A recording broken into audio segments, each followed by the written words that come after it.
Hello guys, welcome back to our channel educational या। जैसे कि आप लोगों को पता है कि हमने पिछली वीडियो में क्लास 11th का फिजिकल एजुकेशन का chapter 1 changing trends and career in physical education खत्म किया था। तो अब हम हाजिर होते हैं चैप्टर 2 के साथ, जिसका नाम है ओलंपिक वैल्यू एजुकेशन। तो गाइस, इसी चैप्टर को अब हम खत्म करते हैं पहले, फिर आगे की बातें आगे करेंगे। तो शुरू करते हैं आज की क्लास, लेकर गहरी सांस।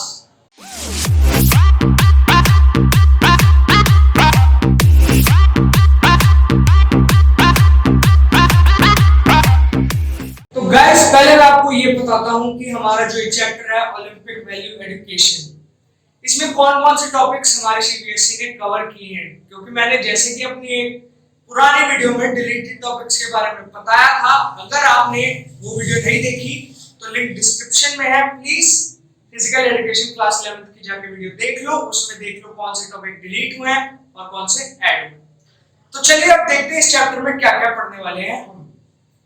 पहला जो हम पढ़ने वाले हैं वो है Olympics, Paralympics and special Olympics. It was first topic of our chapter. अब हम देखते हैं अपना सेकंड टॉपिक। सेकंड टॉपिक है Olympic symbols, ideals and objectives and value of Olympics. Olympics के बारे में ये सब हम पढ़ने वाले हैं सेकंड पॉइंट में। अब हम आते हैं थर्ड पॉइंट पे। थर्ड हम इसमें जो पढ़ने वाले हैं वो है इंटरनेशनल ओलंपिक कमेटी। और fourth and the last was Indian Olympic association. तो वैसे चार टॉपिक थे जिसके बारे में हम पढ़ने वाले हैं। अब इस वीडियो में मैं पहले दो टॉपिक कवर करूंगा, ट्राई करूंगा दो टॉपिक कवर करने की। अगर हो गए तो बेस्ट है, नहीं तो हम वीडियो को ज्यादा लंबी नहीं करेंगे और अगली वीडियो में बनाएंगे। तो गाइस, देखते हैं हमारा पहला टॉपिक। तो गाइस, जो सबसे पहला टॉपिक है हमारा वो है Olympics, Paralympics and special Olympics. और उसमें भी जो सबसे पहला है हमारा वो है ओलंपिक्स। चलो पढ़ते हैं ओलंपिक के बारे में। तो गाइस, जो ओलंपिक्स है वो है एक इंटरनेशनल लीडिंग स्पोर्ट्स इवेंट जिसमें हजारों एथलीट्स पार्टिसिपेट करते हैं। और वो हजारों एथलीट्स 200 से भी ज्यादा नेशंस के होते हैं, मतलब 200 से भी ज्यादा कंट्रीज के जो एथलीट्स होते हैं वो इसमें पार्टिसिपेट करते हैं। एंड ये हम सबको जैसे पता, मैंने पिछले चैप्टर में भी बताया था कि ये हर 4 साल बाद होता है। और इसमें दो टाइप्स के गेम्स होते हैं ओलंपिक्स में, समर एंड विंटर गेम्स। और ये दो साल ऑल्टरनेटिवली होती रहती है उस 4 साल के पीरियड में। तो गाइस, अगर बाय चांस आपको इसमें कुछ नहीं दिखता है या विजन में कोई प्रॉब्लम होती है आपको कि आप नहीं देख पाते बोर्ड पे कुछ, तो मैं हर बार स्लाइड के साथ साथ डालूंगा, तो आप उसमें से देख के हमारे खुद के नोट्स उतार लेना, ठीक है। अब बढ़ते हैं अगले टॉपिक की तरफ।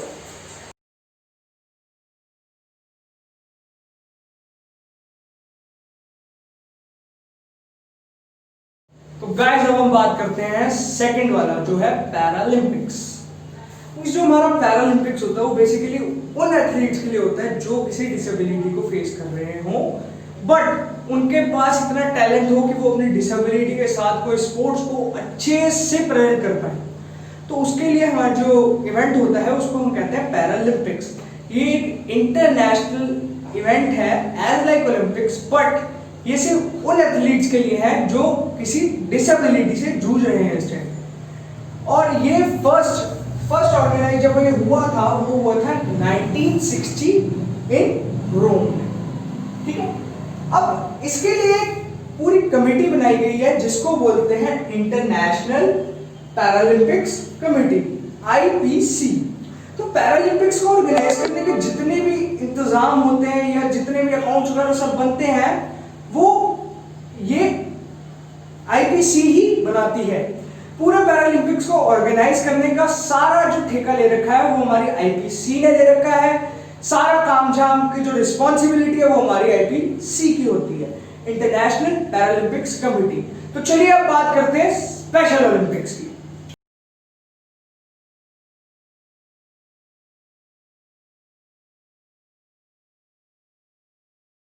सो गाइस, अब बात करते हैं अपने अगले टॉपिक की जो है स्पेशल ओलंपिक्स। अब जो हमारा स्पेशल ओलंपिक्स है वो बेसिकली वर्ल्ड्स लार्जेस्ट ऑर्गेनाइजेशन है किसकी, चिल्ड्रंस के लिए, स्पोर्ट्स की। अब हमारे स्पेशल ओलंपिक्स में चिल्ड्रंस के स्पोर्ट्स होते हैं और उन एडल्ट्स के स्पोर्ट्स खेले जाते हैं जिसमें इंटेलेक्चुअल डिसेबिलिटी हो जिन एडल्ट्स को, या फिर वो फिजिकली डिसेबल। अब आप ये सोच रहे होंगे कि सर पैरालंपिक्स में भी डिसेबिलिटी वाले एथलीट्स के लिए था एंड स्पेशल ओलंपिक्स में भी है, बट इन दोनों में क्वाइट डिफरेंट है। और वो डिफरेंस ये है कि जो पैरालंपिक्स में डिसेबल्ड पर्सन्स खेलते हैं वो उतने कैपेबल होते हैं कि वो नॉर्मल स्पोर्ट्स खेल सकें, बट जो हमारे नॉर्मल गेम्स होते हैं वो खेल सकते हैं, इतने कैपेबल होते हैं, बट वो एट लास्ट होते तो वो भी डिसेबल है, but they have the capability to play the normal games like the other athletes. अब बट जो ये स्पेशल ओलंपिक्स है इसमें जो एथलीट्स होते हैं या जो खेलते हैं एडल्ट्स वो कैपेबल नहीं होते नॉर्मल गेम्स के लिए, तो उनके लिए अलग से जो उनकी कैपेबिलिटी तक रहे वैसी गेम्स बनानी पड़ती हैं और वैसी गेम्स का ही कंपटीशन होता है। तो ये था हमारा स्पेशल ओलंपिक्स और ये हमारे चैप्टर का फर्स्ट टॉपिक था Olympics, Paralympics and special Olympics. ये खत्म हो गया, अब हम बढ़ते हैं सेकंड टॉपिक की तरफ।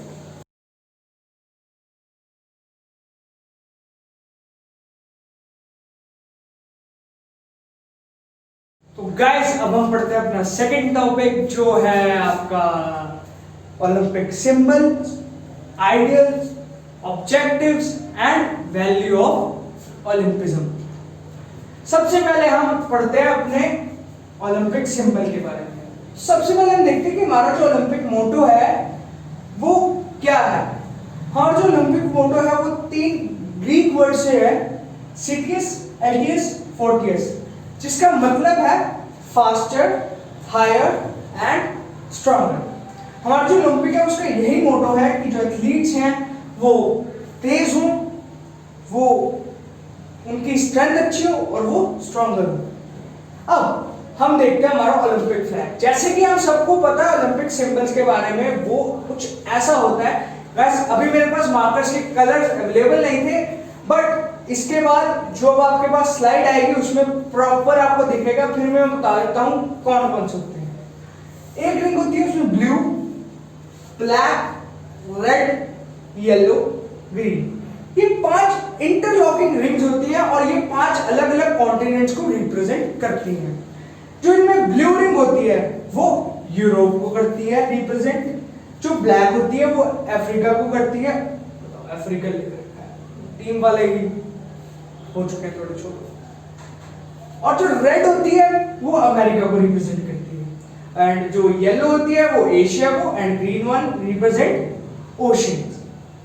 तो ये 5 रिंग्स है डिफरेंट कलर्स की जो रिप्रेजेंट करती है 5 डिफरेंट कॉन्टिनेंट्स को। तो अब इसके बाद जो स्लाइड आएगी उसमें आपको प्रॉपर कलर दिखेंगे ये सब। तो चलिए चलते हैं नेक्स्ट टॉपिक की तरफ।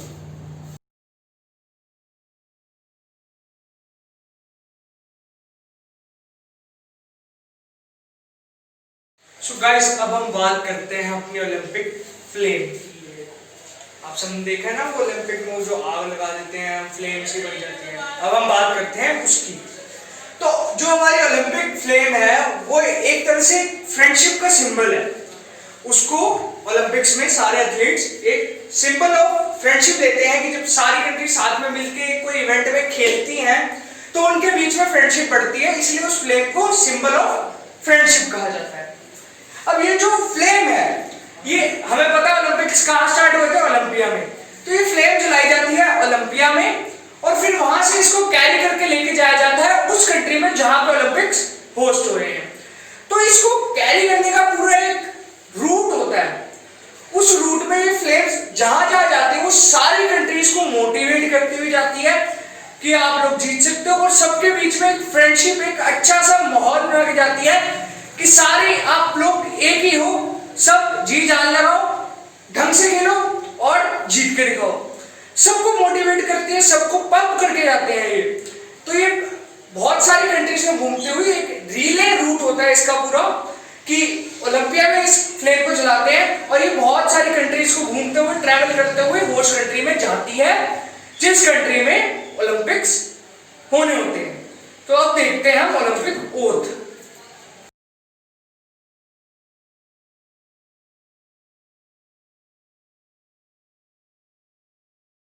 अब हम बात करते हैं ओलंपिक ओथ की।